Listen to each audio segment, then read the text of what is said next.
Hey friends, Grand Rising, coming at you on this beautiful Thursday morning from the mountains again, kind of in the same area I was at a week or so ago when I talked about hawk medicine. And today's extremely windy, so hopefully there's not a lot of noise here. But yeah, the extreme winds brought some interesting new hawk medicine, hawk wisdom my way today.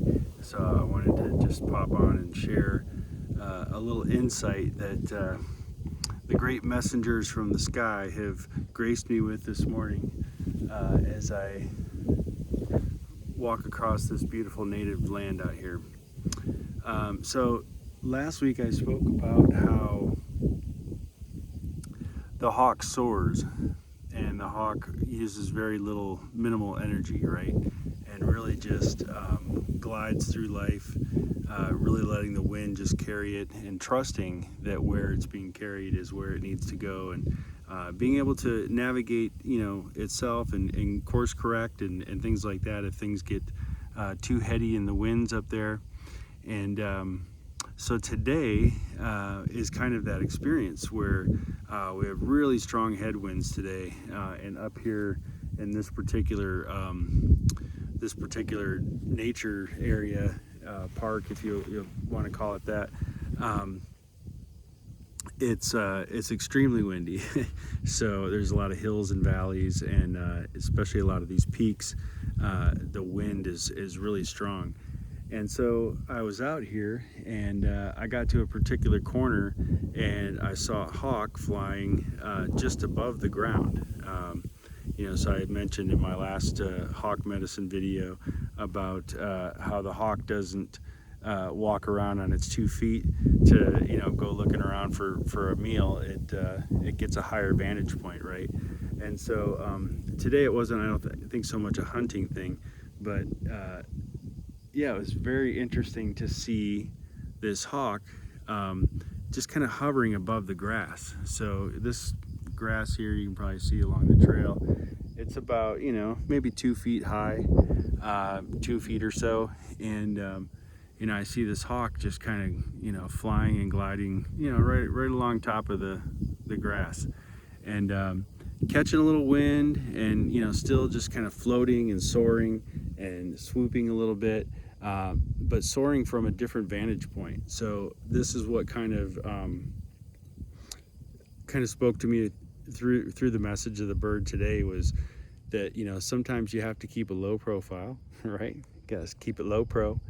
And also, when the winds get too heady, when life gets too heavy and things start to blow you off course, you got to course correct a little bit. So you have to dip into a space where there's safety and there's balance and there's fluidity, so that you don't get caught up in the headwinds and get blown away somewhere that you don't want to be. And again, a lot of this, I'm speaking metaphorically in terms of your own mind. Our mind is just like the wind. It zigzags and it goes all over the place, and it flies from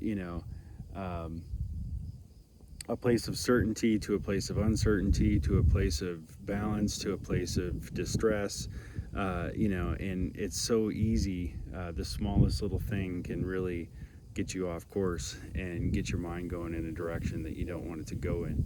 And so again, this is where the hawk teaches us this wisdom of getting out of that strong headwind and getting down into a place where things are calmer, where there's more of a flow and less of a less fight against the current. And yeah, it really was interesting, because I saw it at this corner of the trail here, and noticed it, and kind of watched it for a little bit until it kind of got off over the ridge.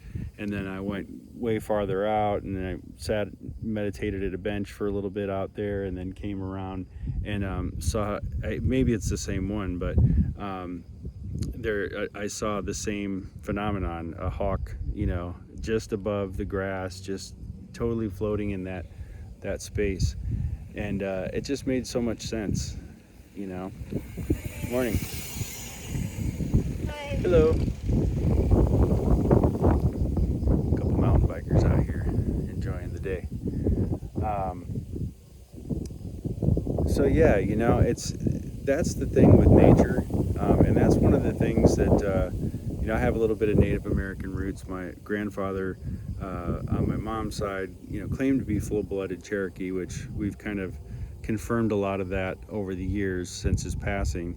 And my grandmother was part Choctaw, and so I've always had a love for nature and felt very akin to Native American indigenous culture, that type of thing. And I really, the wind's picking up. Now that I'm out here in California and living in this, area where we have such a rich native landscape, I really have had these experiences of really not only just bonding with nature, but learning from nature, seeing different animals, and really believing that they crossed my path at a certain time for a certain reason.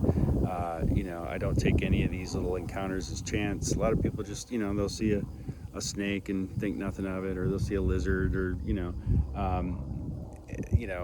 a particular bird, or maybe a deer, and it's just a passing thing. But for me, I'm always looking for the wisdom and the message that comes. I feel especially akin with the hawk, and I identify the hawk as my spirit animal.